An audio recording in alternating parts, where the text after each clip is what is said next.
Communications Manager. Welcome to the first of our three-part Census Bureau media series. This morning's session is Census Bureau Resources for Media, and we'll have Census Bureau Data Tools for Everyone on Thursday, November 18th, and Census Bureau American Community Survey Data for Media on December 2nd. And all of these will start at 10 a.m. If you registered for today's session, that means you're also registered for the upcoming sessions. Everyone is going to be muted during the webinar. If you have questions as we go along, please type them in the Q&A section on your screen, and the presenters will get to them at the end. Today's webinar is being recorded, and it will be made available to everyone in a few days. We'll also include a PDF copy of the slides when we send you the link to the video. And we'll also send you all a link to a survey later on today. It'll be a survey monkey link. And we welcome any feedback you have to offer. So please respond to that when we send it to you. We'd really appreciate it. Now I'd like to introduce today's presenters. We have Susan Licata and Joe Cortulo. Susan serves as the Media and Partnership Specialist and Congressional Liaison for the U.S. Department of Commerce, U.S. Census Bureau, Philadelphia region. And Joe is a Data Dissemination Specialist at the Census Bureau. Now I'm going to turn the session over to Susan and Joe. Well, thank you so much, Dina. We appreciate that. I'm going to go ahead and share my screen and say a hearty good morning and welcome to our Census Bureau presentation, Census Bureau Resources for the Media. We are so glad you took the time out to join us this morning. And it's a pleasure to be with you on behalf of the United States Census Bureau. I am Susan Licata, again, Media and Partnership Specialist, and I am joined this morning by Joe Cortulo, my colleague, Data Dissemination Specialist. And as you know, the U.S. Census Bureau is a principal agency of the U.S. federal statistical system, and we're responsible for producing data about the American people and economy. Now, the Census Bureau is part of the U.S. Department of Commerce, and its director is appointed by the President of the United States. From the bird's eye view, the Census Bureau has 6 regions across the U.S., and our regional office is located in Philadelphia, Pennsylvania. And the region includes the states of Delaware, Kentucky, Maryland, Ohio, Pennsylvania, Tennessee, Virginia, West Virginia, and Washington, D.C. And as your specialist for the Philadelphia region, Joe and I work directly with you, our media, to share news from the Census Bureau, receive your inquiries for information or interviews and requests for subject matter experts. And we also coordinate with you to provide the hyperlocal data or statistical information that you are seeking for your stories. As we continue, feel free to drop your questions into the chat box at any time during the presentation. We will address the questions at the end. And I do want to note, however, that any questions related to data quality or methodology or pending litigation should be directed to our public information office at PIO@census.gov. Again, that's PIO@census.gov. So during this session, we will introduce you to the Census Bureau and the Census Bureau newsroom resources. We'll talk about how to submit your interview requests and how to cite the Census Bureau in your stories once you receive all of this great information from Joe and his data tools. We're going to talk about those data products and tools, including quick facts, the American Community Survey. We'll talk about data profiles and narrative profiles, which are really nifty that you can download right into your articles. We'll then follow up with the how to connect with the Census Bureau, and we'll introduce you to the variety of additional tools and resources in addition to other one-on-one training options available, all free, whether delivered live as we are this morning, in person, and on demand. Finally, we'll wrap up with any lingering questions and answers that we can provide for you and go from there. So as we mentioned, the Census Bureau is the federal government's largest statistical agency, and we are dedicated to providing current facts and figures about America's people and the economy. Our federal law protects the confidentiality of all of the information that the Census Bureau collects. And that includes all of our censuses. So we have our decennial census, which we just concluded, and that's the once a decade population and housing count, and that is required by the US Constitution. Now, the Census Bureau counts all 50 states, the District of Columbia, Puerto Rico, and the island area. And as you know, the results of the decennial census determine the number of seats for each state in the US House of Representatives, and are also used to draw congressional and state legislative districts, as well as distributing hundreds of billions of dollars in federal funds each year. And this is where I add my little asterisk and disclaimer that, the Census Bureau collects the data. We produce the data, but we do not opine about the data, nor do we allocate the federal funds based on the data. The allocation of those federal dollars is the responsibility of our state and local governments. We also conduct the economic census, which measures the nation's economy every 5 years, and that provides those vital statistics for virtually every industry and geographic area in the country. We also have our Census of Governments, which provides comprehensive data about the nearly 90,000 state and local governments in the nation every 5 years. And then some of our larger surveys, our American Communities Survey, or ACS, is an ongoing annual survey that shows what the US population looks like and how it lives. And the ACS helps communities decide where to target their services and resources. And the ACS is the largest survey behind the decennial census. The demographic surveys we conduct measure income, poverty, education, health insurance coverage, housing quality, crime victimization, commuter usage, and much, much more. Our economic surveys are conducted monthly, quarterly, and annually, and they cover selected sectors of the nation's economy, as well as supplement the economic census with more frequent information about the dynamic economy. And these surveys yield more than 400 annual economic reports, including principal economic indicators. We also have our sponsored surveys, which are demographic and economic surveys that we conduct for other government agencies. And those include the Current Population Survey, the National Health Interview Survey, and the National Survey of College Graduates. And finally, our Small Business Pulse Survey provides detailed information on the effect of the COVID-19 pandemic on small businesses. And this is information that can be very useful for you as you look to include that information in your articles.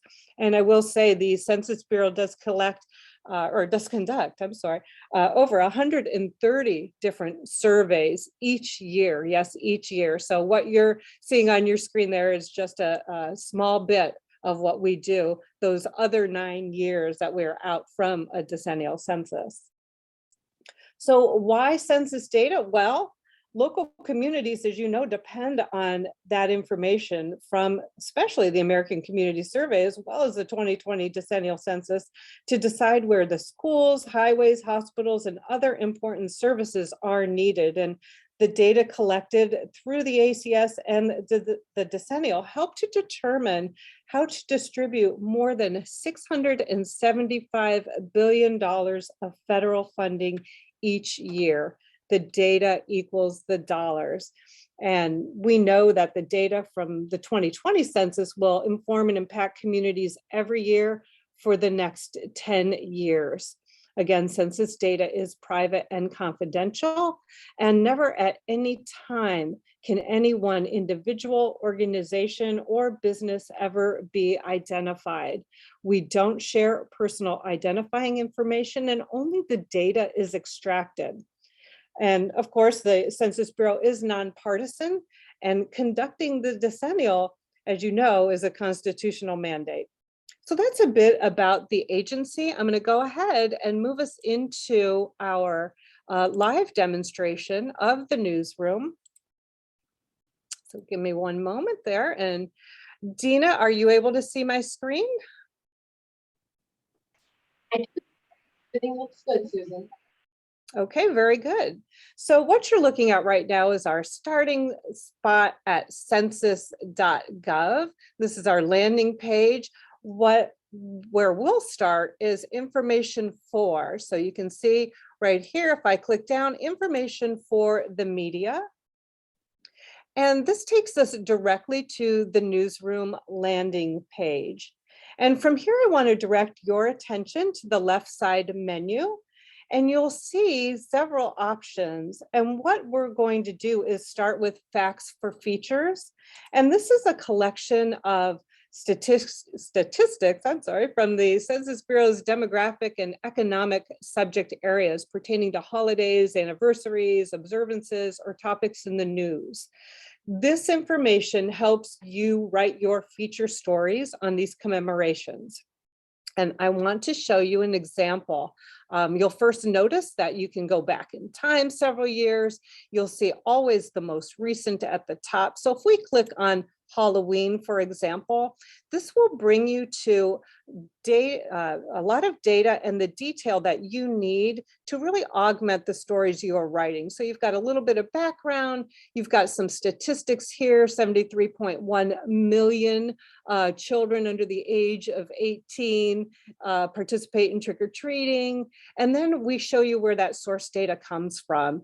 And you can really drill down into these stats and give depth to your article rather than just saying, okay, it's 73.1 million. So even if we click on these links, it will take you to the survey that came from. What I like about this is very interactive.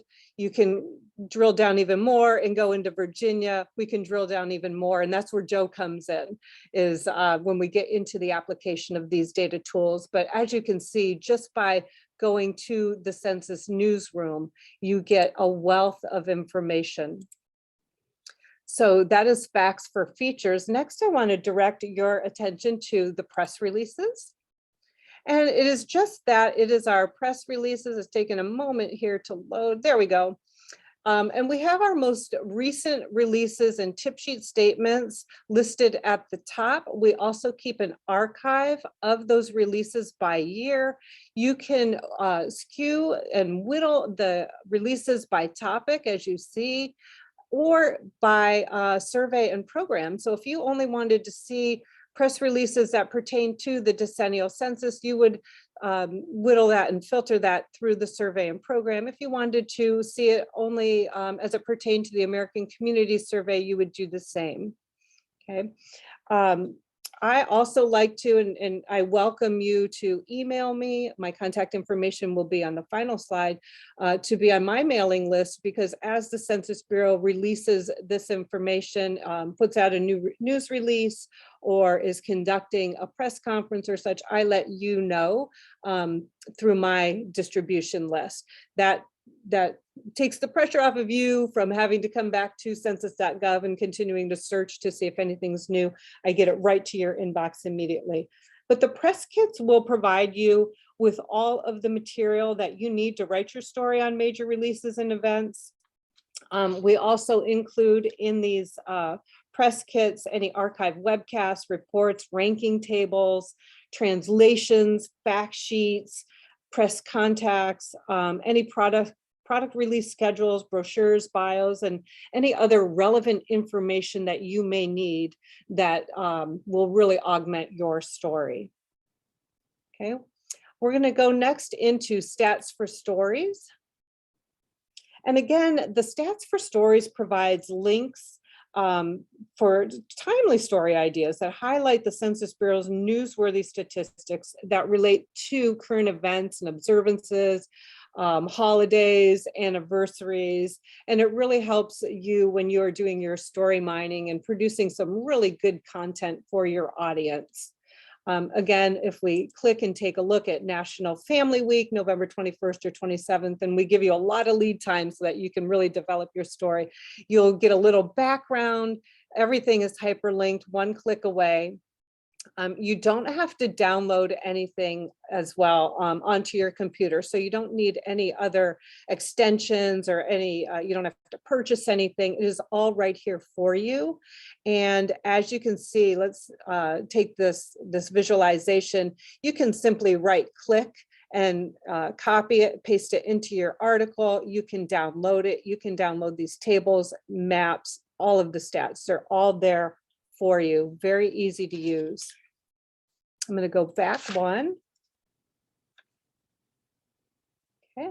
And we're going to go back to the newsroom page. And I want to now direct your attention to the media guide for covering the census newsroom. And clicking on that, you'll gain an overview of our programs and our surveys. As I mentioned, we have our decennial and our ACS and our demographic surveys and our economic surveys, because understanding the programs and the surveys really allows you to know which statistical program and data product will yield you the data that you seek. And Joe will talk more in detail in a few minutes about the different data that is available. But you will see right here that you have the guides and overviews. I want to go back again to our newsroom and now direct your attention to our embargoed release area. And you will see that to gain access, you will need to register if you've not done so already. And from there, you'll then have access to the embargoed content. I do want to make you aware of the Census Bureau's embargo policy. Now, access to the embargo site is limited to accredited media who give their chief attention to the gathering and reporting of the news. And applicants must be employed or represent a news organization that regularly publishes or broadcasts a substantial volume of news material for public consumption. Embargo access is granted on an individual basis only, and that embargo data cannot be shared or discussed with colleagues or associates that have not been approved by our PIO office. It's important that you read and understand the guidelines for embargo access to the Census Bureau's media embargo site. And for more on that, you would click right here to read all the fine print. I will note that you will need to re-register if you do leave your current organization or you change organizations. Authorization does not follow you to your next employer. I want to go back to the newsroom and we're going to take a look, see if it comes up. There we go. At subscription requests right here on the right-hand side. And when I click on that, you will see that when you subscribe to the Census Bureau newsroom subscriptions, this is the best way to ensure you're receiving all the updated information directly to your inbox or even through a wireless alert. And you can see the many available items that are available in the subscription options are data on people, on business, industry, and government, housing data. We have communications in Spanish, of course, our facts for features, as well as those bi-weekly tip sheets. So very handy to have. So let's now move on from the newsroom to the data products so you can find the data and support your stories. And with that, I'm going to go back to my slide presentation and I'm going to turn it over to my colleague, Joe Cortullo, who's going to introduce you to these wonderful data products. Good morning, everyone, and thank you for joining. We're happy to have you.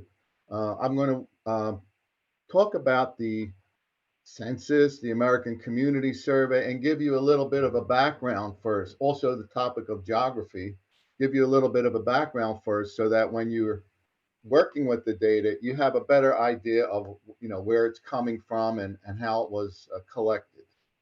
So, Susan, you can go ahead and click the next slide. Susan already mentioned this, but the census, the authority to conduct the census comes from Constitution. And this was from 1787. And you can see that our founding fathers put that representatives and direct taxes shall be apportioned among the states according to their respective numbers. Translated, that means the more people a state has, the more power they have in the House of Representatives, and the more members they have in the House of Representatives. The Constitution went on to say that the enumeration should be made within 3 years after the first meeting, which was 1787, and within every subsequent term of 10 years. So the first census was conducted in 1790, and the United States had approximately 4 million people at that time. Next slide. And we've continued to conduct the census, and we just completed the 24th decennial census of the United States in 2020.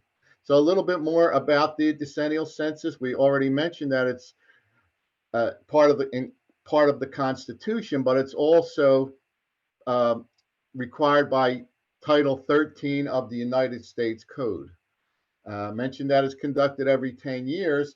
For the past few decennial censuses, that was all about the date of April the 1st. So similar in 2020, the census that you completed, if you completed the census, it was asking questions about the reference day of April the 1st of 2020. So it's kind of a snapshot of what the nation looked like on that day. The decennial, as we said, is used to reapportion the House. It's also used by the states for redistricting, state legislative districts, state senatorial districts, school districts, voting districts, etc. And it's used to distribute a large amount of money through 300 federal programs each year. It's also confidential. So any of the data that we collect is confidential. As Susan says, the Census Bureau will never release it. However, after 72 years, the National Archives releases the names and associated data with it. So next year, 2022, we're about to release, or I should say the National Archives is about to release the 1950 census. And a lot of genealogists and people who study that period of time are anxiously waiting for that on April the 2nd of 2022. So next slide.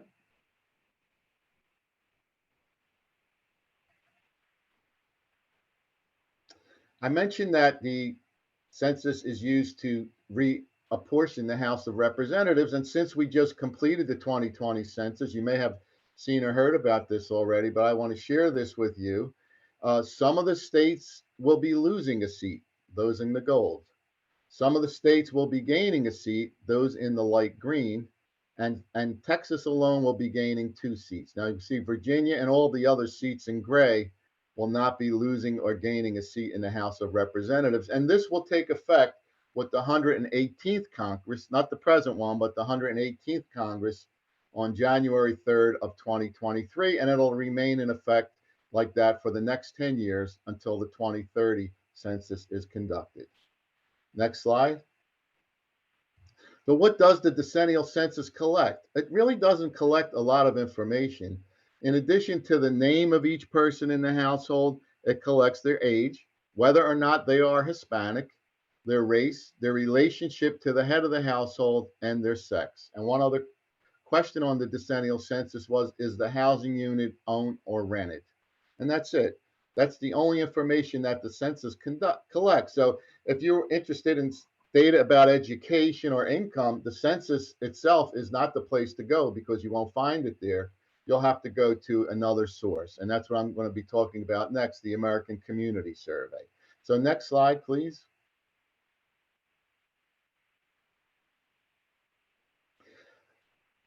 Oh no, you can back up one, Susan, I'm sorry. I mentioned that the American Community Survey, or Susan mentioned that the American Community Survey was conducted annually. And the census was collecting all of this data that I mentioned, education, income, etc. But it was only being released every 10 years. It was only collected every 10 years. So the solution to that was in 2005, we began to conduct the American Community Survey, which is directly related to the census, but the data is collected on an ongoing basis and it's released annually. So that's one of the big features about the ACS is that it provides us with annual data instead of decennial data. Next slide. It's a large survey, the ACS. It's 3.5 million addresses a year, and it covers lots of topics, not only those demographic topics covered by the census, but it covers lots of topics which we'll look at in a minute. And another good feature about the ACS, it gives us data for small geographic areas. We call them census tracts or block groups. Most people might think of that in terms of a neighborhood. And for large cities or large counties or large population, and by large, I mean 65,000 people or more, the data is released annually. The data that was collected the previous year, I should say, is released annually. For smaller populations, smaller counties, smaller cities, census tracts, the data is collected for 5 years and then it's released. So the next slide will show a little bit more about this. Go ahead one more and then we'll come back to this. Okay, so the current data that we're going to be looking at for the ACS for small geographies was collected between 2015 and 2019, and it was released in December of 2020. Now, COVID has impacted everything, so we don't know what impact the COVID is going to have on the 5-year estimate. There were periods of time during 2020 that the data wasn't collected. So that is yet to be determined, but we're still hoping that for a December 21 release next month for the 5-year data, don't know how it is going to be impacted. Now, for those large areas where I said of 65,000 or more, the current data is from 2019, previous 1 year, and we already know that the large geographies, the 1-year estimates will be impacted by COVID. So there's going to be some release of data at the national and state level. I don't believe it'll be any release at any smaller level for the 2020 American Community Survey 1-year estimates. So if you can back up a slide, Susan, I think, okay. So just to clear up the distinction between the census and the ACS before we start looking at the data, the census is the official count. As you can see, it's used to reapportion the House of Representatives. The ACS is a sample. It's not every household. It's rather 3.5 million households a year, which is approximately 2.5% of the households a year. So it's only a sample, and so it's not going to be an official count. It's going to be an estimate. And when we get to the tables, we'll talk more about the estimates. The ACS collects that detailed information, social, economic, housing information, and demographic characteristics. The census, as we saw, only collected the basic demographics of the population. The ACS is concerned about the characteristics of the population, whereas the census is concerned about the totals. And we already know that the data is released either every year for the ACS, every 10 years for the decennial, and finally, the ACS, as we saw, it's collected over a 1-year period or a 5-year period of time, whereas the census was only about April the 1st of 2020. So there are the differences between the two. So most of the time when you're looking for social and economic demographic data, you're going to be looking at ACS data, not the census data. Next slide, please. Well, I already covered this one. Okay, so what does the ACS collect? Well, this is just a sample of what it collects. In addition to the demographic information that you see in the top center of the screen, which is the same data that is collected by the Decennial Census, it collects information on ancestry, citizenship, whether or not someone in the household is disabled, educational attainment, so that you can look at what percentage of persons in Alexandria have a bachelor's degree or higher. You can get that from the ACS data. Information on language spoken in the home and school enrollment, and of course, information on veterans. Then under the economic characteristics, it collects information on employment, whether or not people are working. number and percentage of households that collect food stamps, um, number or rather median household income. That's an important one, economic characteristic that comes from the ACS. And then finally, lots of information is collected, not only about the people, but about the housing unit itself. Is there a computer? Is there access to the internet? What type of heating fuel is used? What kind of plumbing facilities are available? Uh, how much do utilities cost? How much is the gas, electric, all that information? How many cars are associated to the household? And information about the number of rooms and the year built and the year moved in, etc. So you can see that the ACS is going to give us a lot more data and a lot more information than the decennial census. So next slide, please. You may be wondering, how does this work? How does the ACS work? It works in a way similar to the decennial census that we just completed in 2020. Households are mailed a letter with a unique identifying link that links a number to their address. And they're asked to go online to complete the survey.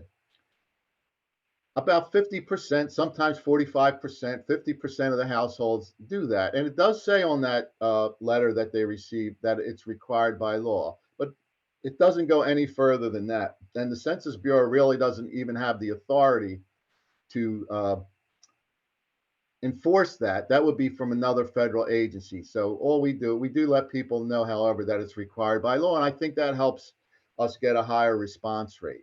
Now, for those households that don't return, or rather don't complete the questionnaire online, and there could be a variety of reasons for that, from they refuse to they don't go online to they don't have a computer, or for in certain rural areas they can't go online. So for those households, remaining households, we mail a paper questionnaire with an explanation and a letter. Prior to the paper questionnaire, I should say, they get a couple reminders to go online and complete it. But if they don't, they get a paper questionnaire and they're asked to complete the paper questionnaire and send it back to us by mail. And then finally, for those households that still don't complete the survey, we send someone to the household to collect the data, to a sampling of those remaining households in the non-response mode.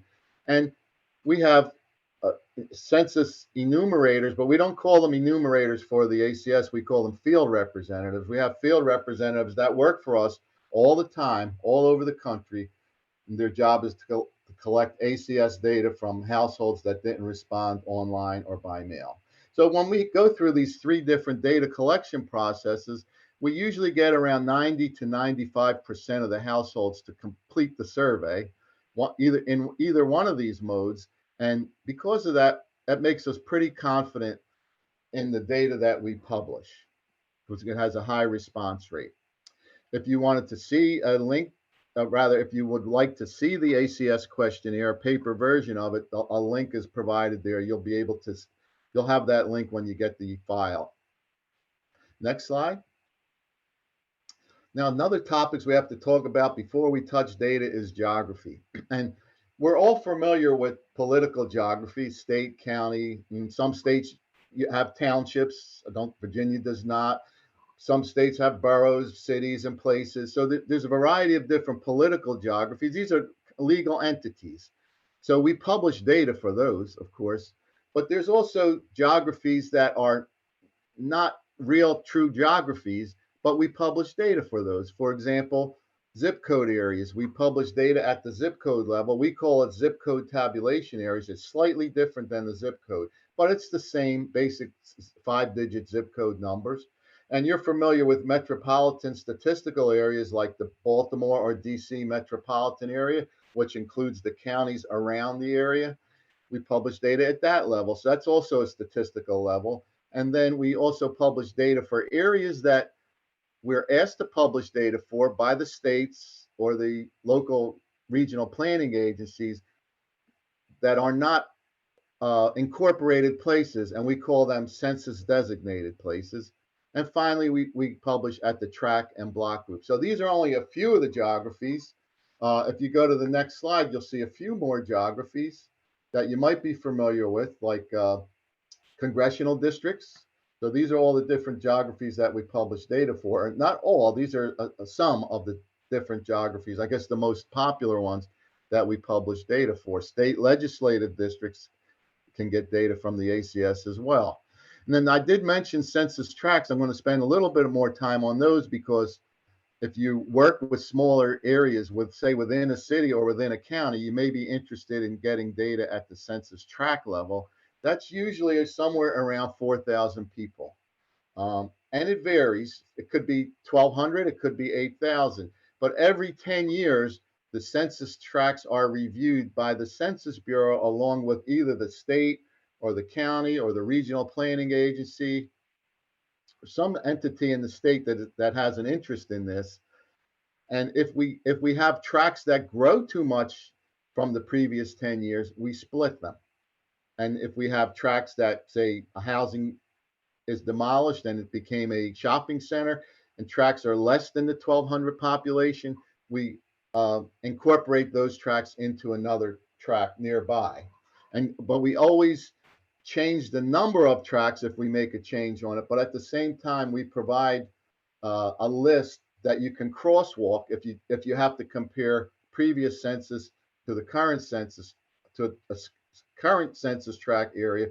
We provide crosswalks so you can do that easily.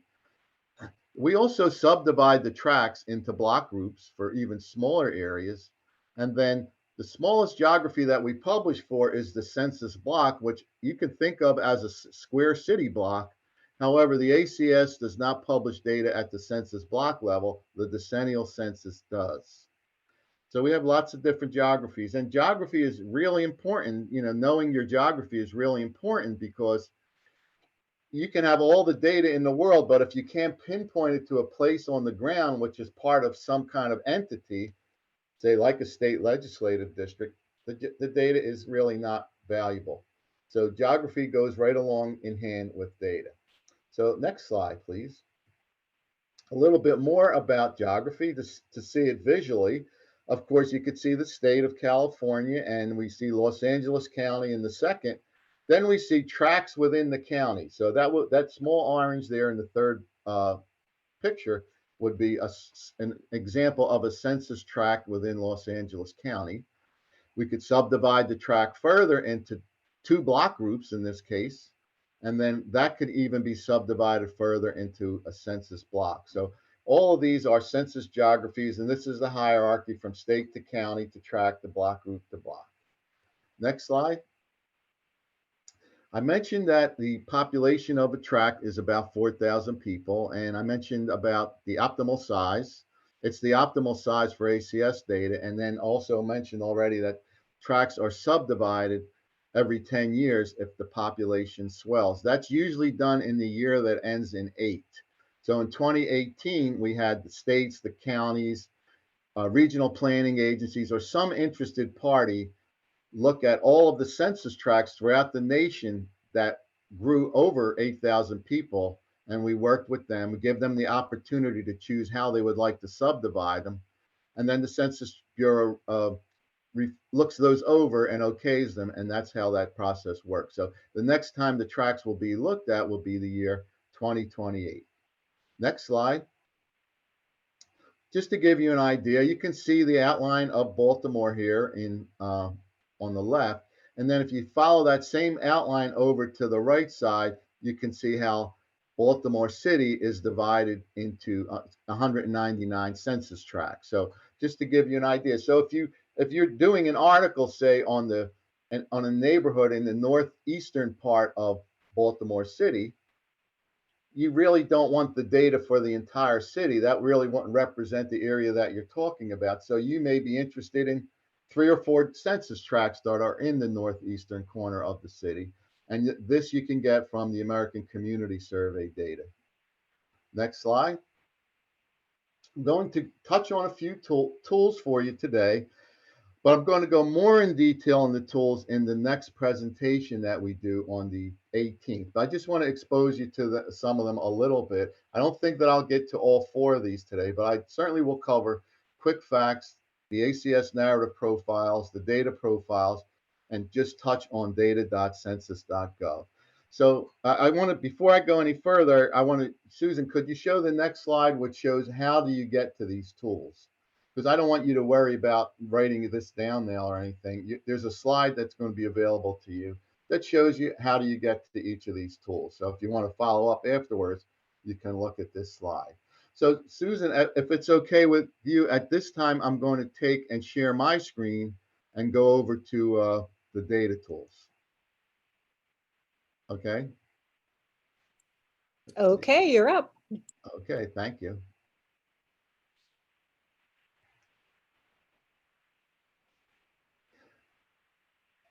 The first tool that I wanted to share with you is called Quick Facts. Can everybody see that screen? Quick Facts screen, top left?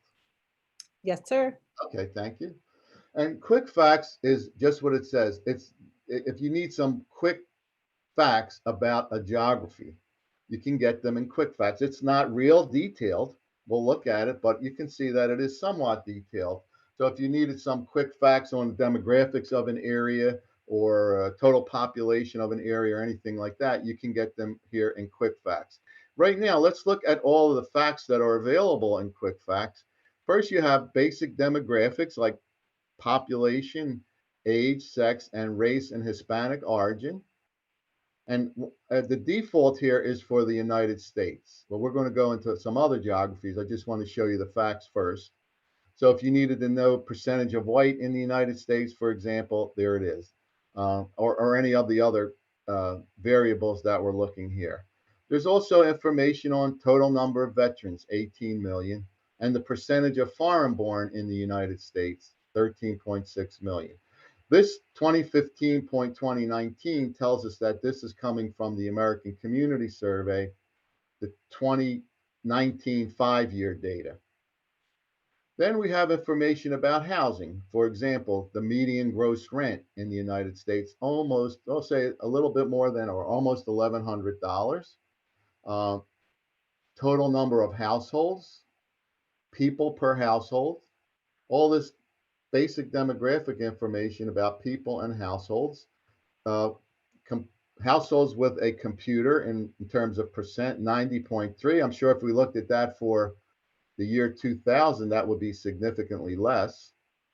And then we have a breakdown on education, percentage of people with a high school diploma or percentage of people with a bachelor's degree or higher. These are people 25 years and older. Percentage of disabled. Again, all of this comes from the American Community Survey, and this comes directly from the respondents that answer the American Community Survey. So this isn't from any other federal agency or state or Social Security or anything like that. This is coming directly from the people. So we can say that 8.6% of the population under age 65 report as having some kind of a disability. And it also does ask, is it a visual disability? Is it a hearing disability, etc.? All that information is available. Then information about the economy, people in the civilian labor force total, and females in the civilian labor force. How long does it get to work? Take you to get to work, rather. That's a question on the American Community Survey. So we collect that information for the Department of Transportation for their planning purposes.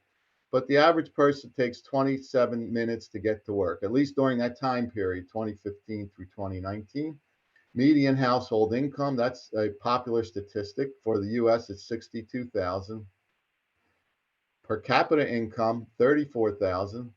And percentage in poverty for the US, 11.4%.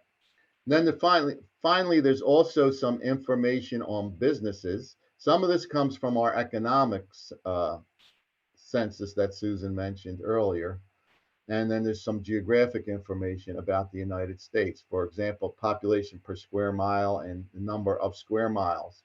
So they're the facts that are available. And we looked at the United States, but let's look at, make this a little bit closer to home.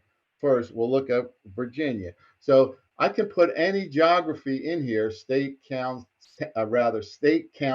city, town, or zip code. However, I can't put any geography, say a small city or area that has less than 5,000 people. That's not available in Quick Facts.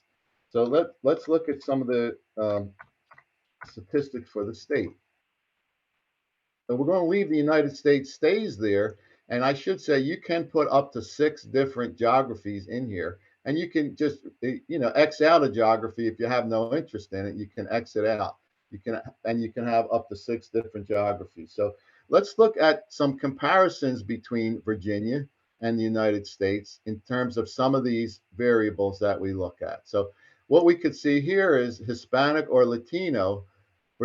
In the US, 18.5% of the population identifies as Hispanic. In the state, it's just about half of that, 9.8%. So you could start to see some of the main differences when you do a comparison like this between the United States and the state of Virginia.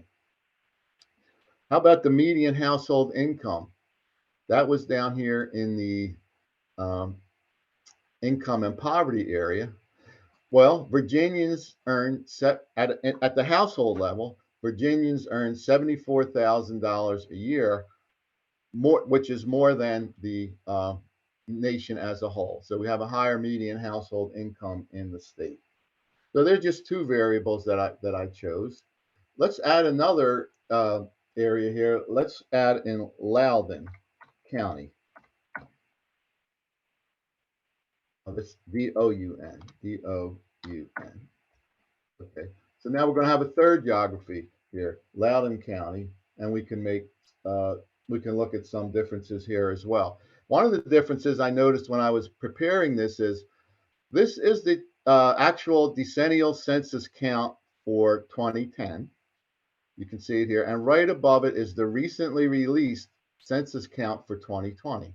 So what you can see here is how much these areas have grown or changed. And I looked at these and I said, well, the U.S. changed it's almost about 7% of the population when we look at these 2 numbers, the 2 bottom numbers here. So the U.S. grew from 308 million to 331 in that 10-year time period. The state grew by about 600,000 people. That's also somewhere about 7%. But when we look at Loudoun County, it's about 26%. So I know that this is an estimate, a different estimate that we're looking at above that. I'm not looking at that right now. I'm looking at the official decennial census counts.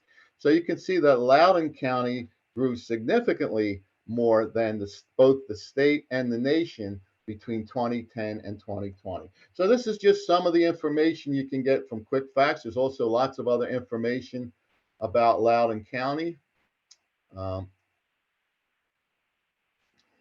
Look at the median household income for Loudoun County. It's double the median household income of Virginia, or just about double, and significantly higher, $90,000 or so higher, or I should say $80,000 higher than the median household income in the United States. So the dollar means something different in other parts of the country than it does in Virginia. We can see that here. So, but this is just some of the information census data you can get, and this is all available in Quick Facts. I wanted to show you some of the other things that Quick Facts does quickly. Quick Facts can take data and put it into a map. So if I want to and it's easy. So click on map and click on Loudoun County. I'm going to get a map of all the counties in Virginia. And the variable that I had chosen, or the default variable, was the population estimates in 2019. So we're going to see that the darker counties here have a higher population estimate than the lighter counties. Let me zoom out a little bit more. But what if we don't want the median or rather the population estimates for 2019, but we want the median household income? Compare Loudoun to the other counties in Virginia. So all I do is change the variable. You just go up here and change the variable. Now we can see that there's counties in Virginia, the very light ones here, light in color, they have the lowest median household income from 12,000 to 41,000. And by the way, if you click on the county, you get the actual income for that county. And we can see that there's some of the counties here up in the northeastern part of the state near DC that have significantly higher, $12,000 a year median household income down here, $142,000 median household income up here. significant difference in the income. But you probably knew that already, but when you see it in numbers, it seems like it really hits home. So these are some of the things that you can do with quick facts. You can also play with a chart and get the same data in a chart, bar chart. Loudon at the top because that was the one that we selected, and then alphabetically all the counties in Virginia. And you can, same thing. If you click on a county, you can see their median household income. You can get the map, the chart, and the table in the dashboard section. Gives you the map, the chart, and the table. And then you can share all this in a, well, you can share this by email, of course. You can embed this into your website. You can share it on Twitter or Facebook, print it, and download the table in a CSV file, which you can easily turn into Excel. So you can see that Quick Facts gives us a lot of flexibility, and it's really easy to use. It gives us a lot of flexibility. It's not real detailed as far as, say, if you needed to know how many 6-year-olds, you don't have that information here. You can get it, but not in Quick Facts. But Quick Facts is the first tool that I wanted to show you. So, if you have any questions on Quick Facts, please just put them in the chat. I want to show you the next tool, which is similar in the way that it gives you the data. It's similar in the data that it presents. However, the data is presented in a different manner. It's presented in a narrative form. So the link you have, or the instructions on how to get here, is in that page that we're going to be sending you. The next tool is called the ACS Narrative Profiles.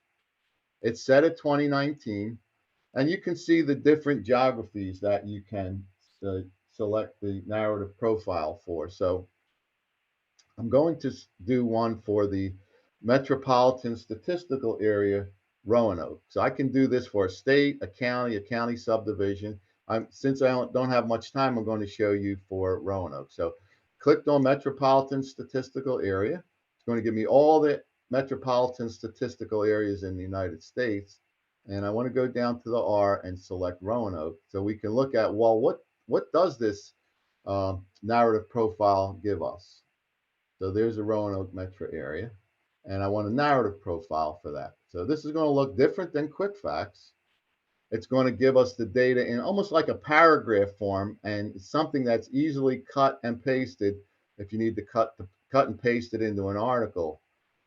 First, it gives you data on the households and families. So for an example, married couples make up 41% of households in Roanoke, etc. Cohabiting couples, 6.5% of the household. So if you needed data on households and families in Roanoke metro area, this is a good place to come and get it. It also gives you tables or bar graphs and tables. If you want to click on that, you can get the basic information in a table. Marital status, it gives us nativity and foreign born. And for those that are foreign born, it gives us what part of the world were they born in. So we could see that for those that were foreign born in Roanoke, 37% of them were born in Latin America, and 37% or almost 38% in Asia, etc. So if you needed information on the foreign born, you got that. Language spoken in the home by people 5 years old and older. Geographic mobility, the percentage of people that were still living in Roanoke 1 year ago, 86%, which means that about 14% of those living in Roanoke during this time period did not live in Roanoke. And then it tells you something about where did they live. Educational data, disability data, industry data, and occupational data. It goes on and on. Income data, median household income, Roanoke, 56%. You can compare that again with the northeastern part of the state and the southwestern part of the state, which we just looked at. And finally, we have a population pyramid of Roanoke, Roanoke metro area persons, and some other information about housing, characteristics, financial, etc. So this is in a narrative format. So that's ACS Narrative Profiles. I want to also show you another data set or data tool, it's called the data profiles. Now, if you want a lot of information about one specific geography, you don't care about the whole state. you're only interested in one county, or you don't care about the whole state. You're only interested in a city. That would be a good place to get. That would be, it's the same page as the other, but you go to data profiles here. And when you go to data profiles, you don't have as many geographies to select. However, you can select a nation, a state, a county, etc. So the example I want to use here is the county. And I'm going to use Arlington County as my example to show you, to get lots of information about Arlington County. And choose my county. And then I want the data profiles. I get 4. All that different data that the ACS collects. Remember, it was broken up into 4 different categories. Well, there are 4 of them. And so, for example, if you want economic characteristics about Arlington County, it always gives you the state first, but I'm going to slide over here, and you can get a lot more detailed information about the economic characteristics of Arlington County. For example, the employment status, what type of labor force they're in, number of in the armed forces, broken down by gender, broken down by, this is economic data broken down by households that have a child under 6 years old or 6 to 17. So you can see, and broken down by occupation and industry. So if we wanted to say what percent of people in Arlington County work in, what number work in retail trade, we just come over here, retail trade, Arlington County, a little bit more than 6,000. And what percentage work in retail trade? 4.1%. I also want to mention that it provides the margin of error because these are estimates. So this would be at the 90% confidence interval, that we have 6,000 people plus or minus 531. There's more that you can do with the table, and there's also mapping features in here. I won't have time to show you those today. I should say, if you want to get rid of the margin of error, you just click on margin of error and it goes away. If you want to bring it back, you can bring it back. And then there's mapping features as well in this. I realize I don't have much time left, but this data is from the tool data.census.gov. So if you are interested, please join us again on the 18th, because I'm going to go much more into detail on these more sophisticated data tools. I think quick facts I covered enough, but this one's a lot more sophisticated and we can do a lot more with it. So with that said, I don't have a lot of time left. Again, this is data.census.gov. I want to turn it over back to Susan.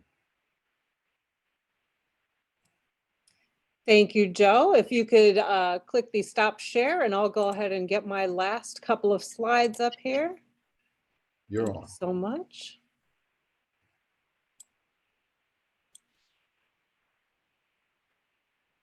All right, so Joe has shown you all a wealth of information, data tools that we've just skimmed the surface, but we really encourage you to start using Census Bureau data. And on the screen in front of you is how to cite Census Bureau data. So it's always important that your reader or audience know that how to verify the data that you've provided, and make sure that the website and the name of the data tool, document or table, and the URL is listed. And you can see the example on the slide in front of you.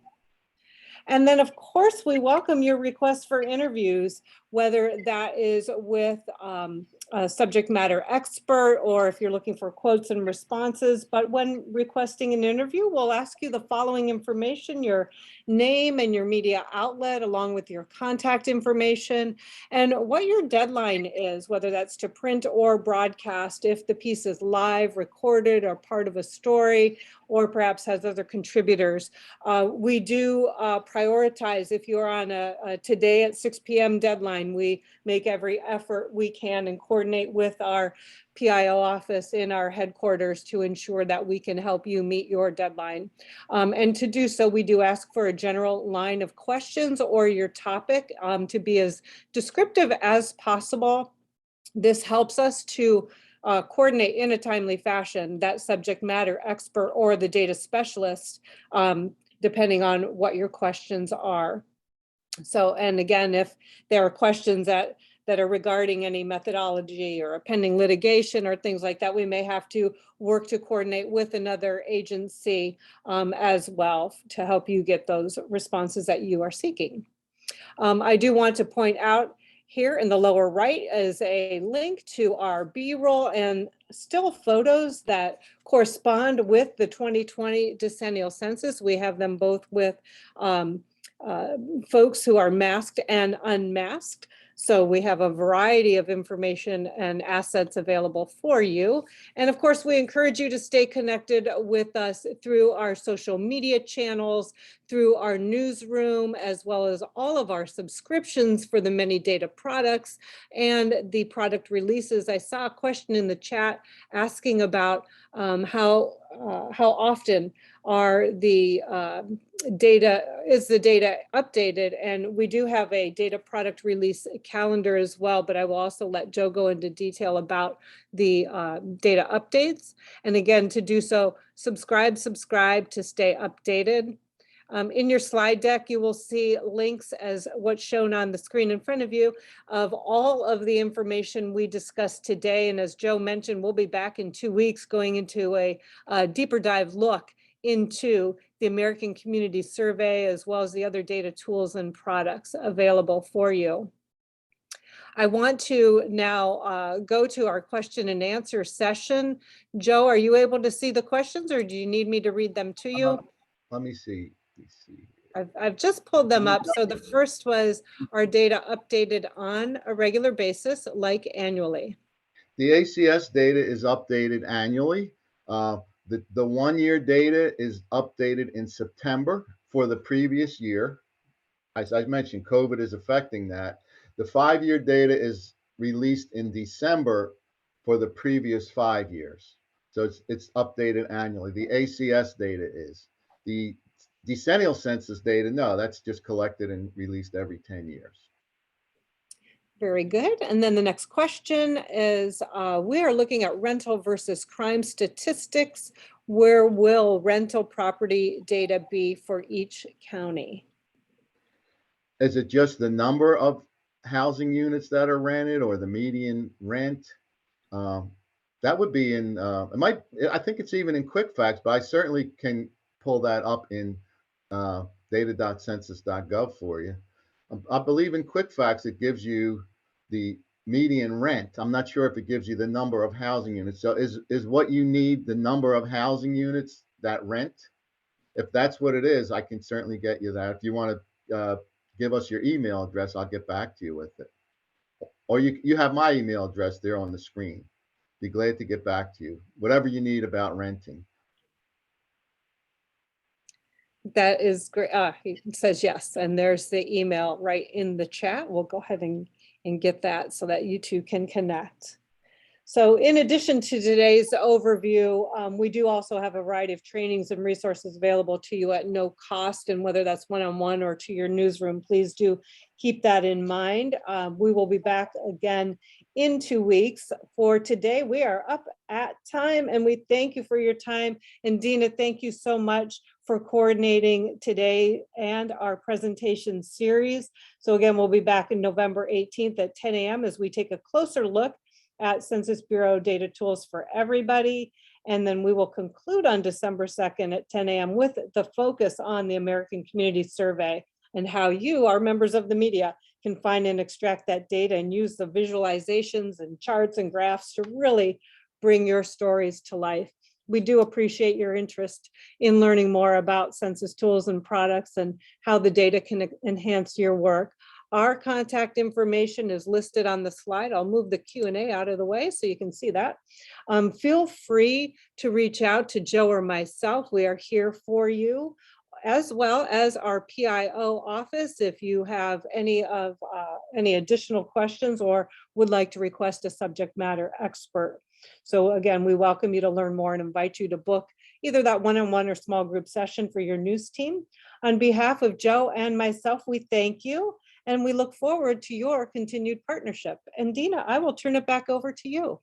Well, thank you so much to both of you. It's been really interesting. I've learned a few things, and I'm really I'm looking forward to November 18th at 10 o'clock when you do a deep dive into the tools and what else we can do with all of this data that the Census Bureau provides. If there are no other questions, I guess we'll see everybody again on November 18th.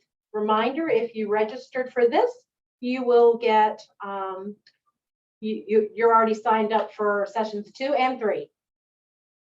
Let me see if there's any other questions. Nope, no other questions. So everyone have a good day. Thank you. Thank you. Thanks, everybody. Bye.